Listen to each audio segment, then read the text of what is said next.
Welcome to the Jill on Money Show. It's Monday, July 11th, and this is the first day that Mark and I are recording since my Parisian adventure. Although we did text while I was away, but not about any work stuff. Just because you were really mad because your flight to London in the future got canceled, and then I just sent you pictures from Normandy, right?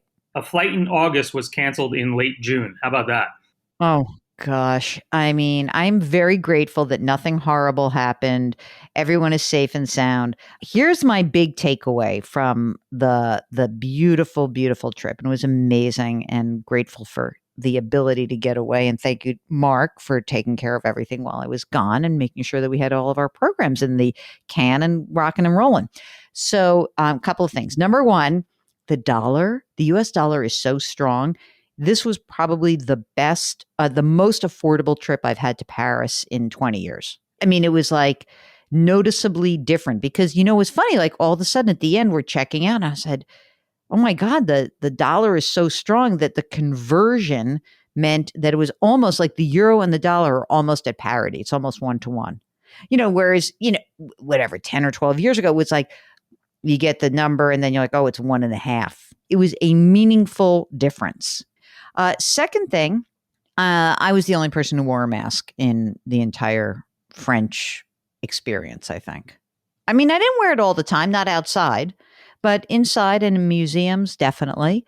And that's it. So I'm back. I've been back for a couple of days, and all's well. So did you get to go upstate, Mark, or not? Yeah, we went upstate. We were up in the Hudson Valley. It was quite enjoyable. Very nice.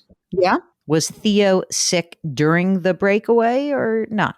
Yeah, he's been sick since before you left for Paris, and he's still sick.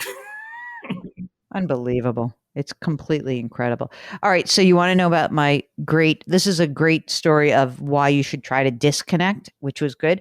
So I'm on the train back from Normandy. Normandy was phenomenal, as you promised, Mark. And I get on the train, and because it's Europe, you have amazing Wi-Fi on the train. And I'm trying to get into my CBS email account, and I can't get in. And I'm like, oh, this is so strange. So this is on July 1st. I keep trying. I can't get in. I figure I must have done something stupid because, every time there's a technology issue, it's usually the user's error, right? This is why I'm crazy. So on Saturday, July 2nd, I called CBS tech support and said, I can't get into my email. And they're like, oh, we show you as terminated. Terminated? What do you mean terminated? I have another 18 months on my contract. Well, someone in HR terminated you. I was like, what?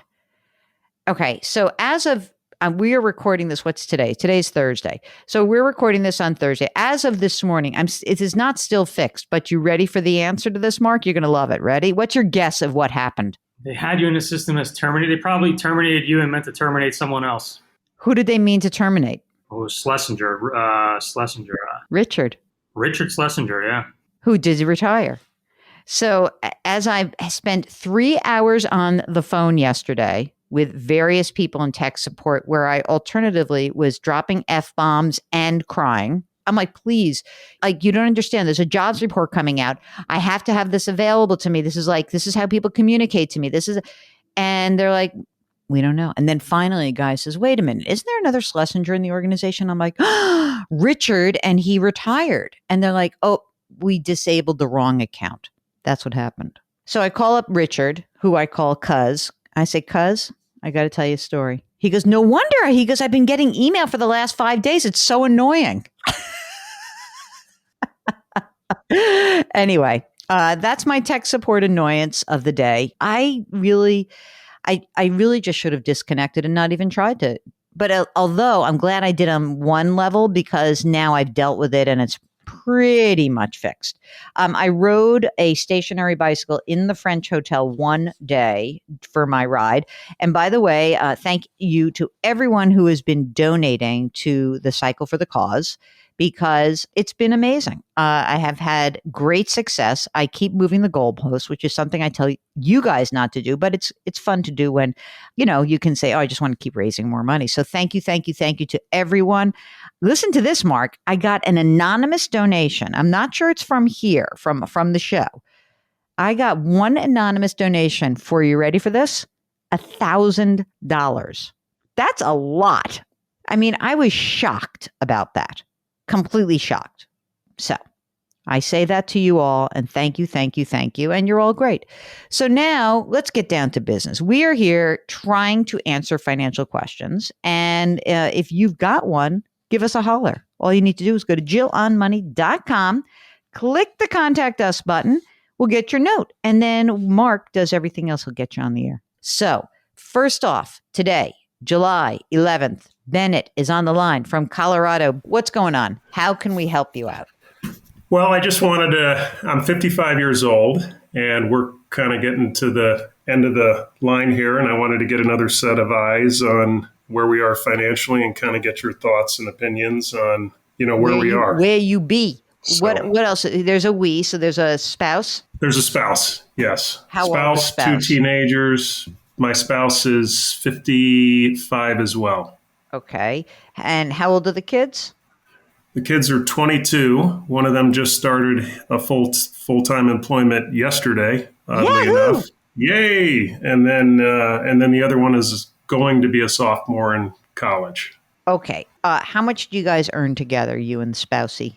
I'm in sales, commission-based sales, so it varies between, I'd say, 150 and 210,000. I think the next couple of years it's going to be on the lower end of that. Okay. So I would say, conservatively 150,000. My wife she earns about 5,000 to 6,000. She does home health care. I was so sad because I seniors. thought you were about to say, when you said 5 to 6, I thought you were going to say 5 to 600,000. I wish. I was getting a big okay. So she's $5,000 to $6,000 as just part-time something or other. Yes.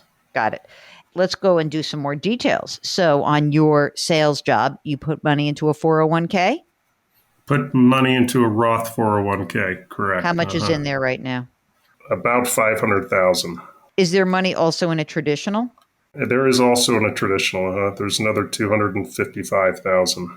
Okay. So 500 in a Roth, 255 in a traditional 401k. Other retirement assets that are outstanding. What's going on? We've got some money in Schwab account, and 125,000 of that is in a Roth, and then 243,000 is in rollover IRAs, and we have a joint tenant account there that's 155,000. And that's money you guys manage yourselves in index funds, or what's in there generally? So it's the robo-advisor funds. Ah, yeah. So good. Yeah. Mm-hmm. Okay, so it's all robo, so that's easy. What else do you guys have that's outstanding in terms of assets, in addition to what you've just recounted to us?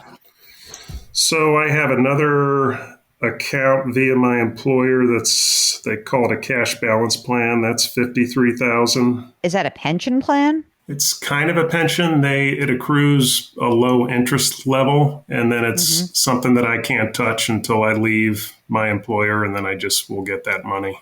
As a cash out, or is it, in other words, is it treated as retirement money or non-retirement money? Do you know? I think it is treated as non-retirement money. So, okay, what else? Any pension?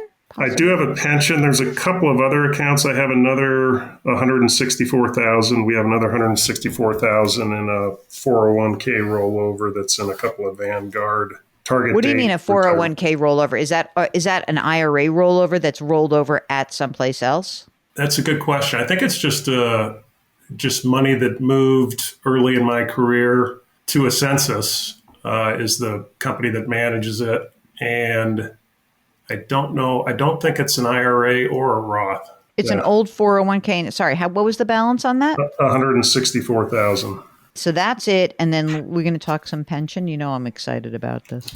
Yes, the pension. So I have a pension that has a company funded component and then a voluntary component to it. So in looking at that, if I use 75% rights of survivorship with that, Hmm. the Hmm. pension will be 4,000 a month. Holy smokes. And are you Yeah. contributing? No, they froze that, I want to say Oh, 3 years ago. okay. All right. Is there some formula or some point in time where you can take it? In other words, is it 55 plus years of service, or is it like you have to wait till you're 65? What are the rules of the pension and how you can access it? It's 60 years. 60 years old, you get that pension. So is it your intention that you'll work 5 more years, or is it your intention like get me the hell out and I'll just wait till 60 to crank on it? Well, I guess that was part of what I'm trying to figure out. I don't mind working 5 more years, but if I have Hmm. a forced exit or want to pivot to something else in the next couple of years, Hmm. I'm just wondering if that's possible. You guys live in a home? We live at home. We live at You home. live And at a one home. other thing, You we live in live a at home. dwelling. What's Yes. it worth? It's worth about $1 million. Wow. Is there a mortgage outstanding on it? No, the house is paid off. Any second home? No. What about these kids? And the older one is done, so started a new job. Congratulations. Thank Sophomore in you. college. How are you paying for that? We have a 529C that we pay out of, and that I think there's enough in there Oh, great. for his education. And the other part of the pension that I didn't mention, there's a voluntary component to that. So Yep. the company part is 4,000 a month, and the voluntary part is another $600 a month, or I can take a lump sum of about 118,000. How much do you think you guys spend on a monthly basis? What's your guess? I would say roughly $9,000, and I don't know if that'll, with our oldest son kind of moving on to his own thing, if that will go down or not. I'm not sure. Let's not hope for that. Let's just use the Okay, 9. You know what I mean? Like it's easier. And then right. if you look, Bennett, at your Social Security future full retirement age benefit, what is that benefit? Do you know? That is $3,388 a You month. say you have looked at it. I'm totally kidding. I have So looked at that's so you're it. saying to me that at your full retirement age, just so we're clear, of the 9,000 you need, you got 7 grand coming in between the pension and Social Security. That's fantastic. So that's great. So all I need to worry about is this period between now, or let's call it age 60, right? And 67. At 60, you get the 4,600. So then I need some more money that comes out of one of these, combination of these accounts. And then at 67, you're kind of golden, right? And there's no big changes that you suspect. Like at age, if I have you work till you're 60, there's nothing else in this plan that I need to know about, right? No, there's not. I forgot to mention that we do have some 40,000 in I bonds and another 30,000 in cash and savings. So Great. If you keep working for 5 years, and again, presuming that out of your 150, you don't even have to save so much money. I mean, I love that you're using the Roth now. Are all new contributions going into your Roth at this point? they are. Great. And you're putting in right now the maximum plus the catch up, like 27,000 total into that Roth? Correct. Okay. And is there any other saving that you're doing just in addition to that? Or is it just sort of like, well, if I have a good year and it's 200, not 150, I'll throw money someplace else. Is that kind of how it goes? Yes. Okay. That's great. I mean, I think obviously I just want to kind of beef up your joint account more than anything else, because I do want to make sure that you have access to money at 60. Between ages 60 and 67, we are going to have to draw some money down from these assets. And there's nothing wrong with that. We're setting it up so you can do that. But if you say to me, like, wow, I thought it was 150, but it's actually been 200 for the next few years, then I would put that extra money into the non-retirement account. Because again, it's just like that weird period where, the pension will begin, Social Security will not, but you're in good shape. If you're asking me whether you should call it quits right now at age 55, I'm not so keen on that. Like, you definitely have a lot of money, but it would really necessitate if you said to me, you're trying to protect yourself. Like, I'm worried that they'll do something and I'll lose my job. Then, first of all, in that case, does that push up the pension? In other words, sometimes when a company lets you go, that triggers the pension almost immediately. Is that the case, or is it always 60? I think it changes depending on the Yeah, I scenario. think so too, because I have a feeling that if they were to say, like, you're out of here, Bennett, I think they have to start paying out on the pension. So that gives you a little bit of security. If you told me you hated it and you're like, I can't do one more day, I hate it, I hate it, I hate it, then I would just say, well, from 55 to 60, I really would want you to make some money to just cover those expenses. So even if you said, I'm never going to make 150, you're a salesperson. I'm a salesperson. I love salespeople. So that means that, you know what, you're just going to do something and make 120 grand a year, even if it's like, oh, you're going to go sell cars. I don't know what else you sell right now. But like, if you could sell anything and you can make that money that you guys need, that 9 grand a month, then I think you're in really good shape. It wouldn't even necessitate you saving that much more. Although, I mean, it would be nice, right? But I think other than that, you actually, this is a good plan. I mean, I'm reading the end of your email, so I have a little bit like 2 to 4 years. Like, if you did it, if you left in a couple years and then you could make some money, there's probably a way to piece it together. It's just not going to feel quite as comfortable. You're not going to have that same security. So if you could get another job and you were making 100 grand a year and you're kind of like, all right, I mostly cover my expenses, maybe not 100%, but pretty close, that would be good. That would be better for me. Or make the old lady start working, Okay, I'm done. I've done this for 40 years. Your turn. How does she feel about that? Probably not so good, but All right. Well, then I don't want to make we could try it. We could try it. What are your opinions on long-term care insurance? Yeah, and I was just going to ask you about insurance. So look, you guys you don't have a huge long-term care insurance problem because you're going to have that pension. So, if you told me that you have this $1.5 million and $1 million house, right? Let's just say that was all you had and no pension. There would be some risk for you guys. And the reason is that if one of you were to need some care, the healthy spouse, could be left with a much smaller nest egg at the end. But I think with the pension, you should be okay. You could look into maybe getting some long-term care coverage. Is it a benefit through work by any chance?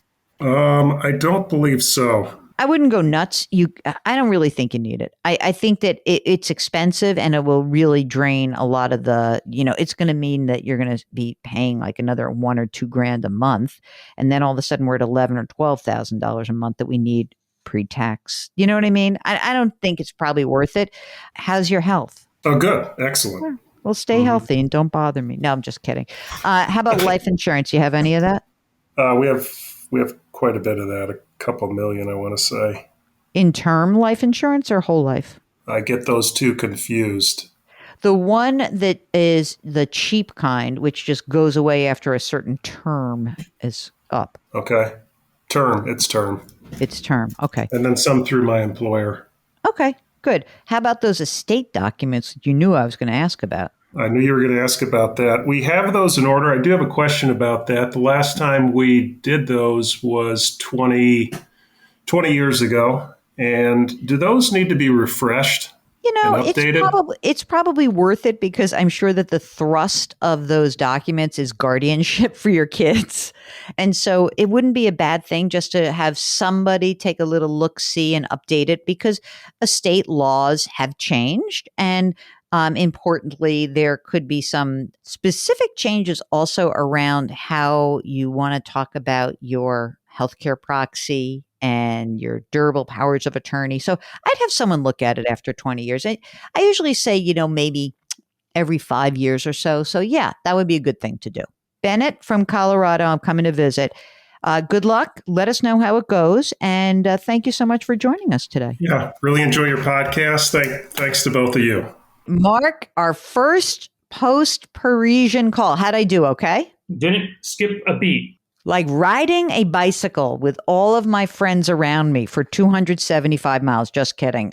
Listen, if you're listening to this and you've got a question, a few things just to remind you. First of all, As always, the longer you work, the better your numbers are going to be. I apologize in advance for saying something so obvious, but you guys know that. You just like to hear me say it.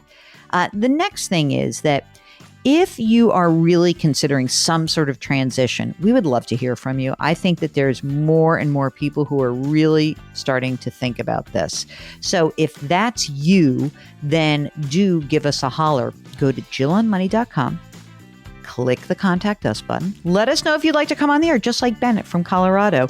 And while you're on our website, do subscribe to the Jill on Money free weekly newsletter every single Friday. Mark does such a good job with that. All right. Leave us a rating and review on Apple and try to lift someone up today. Grit, growth, grace. Thank you for listening. We'll talk to you tomorrow.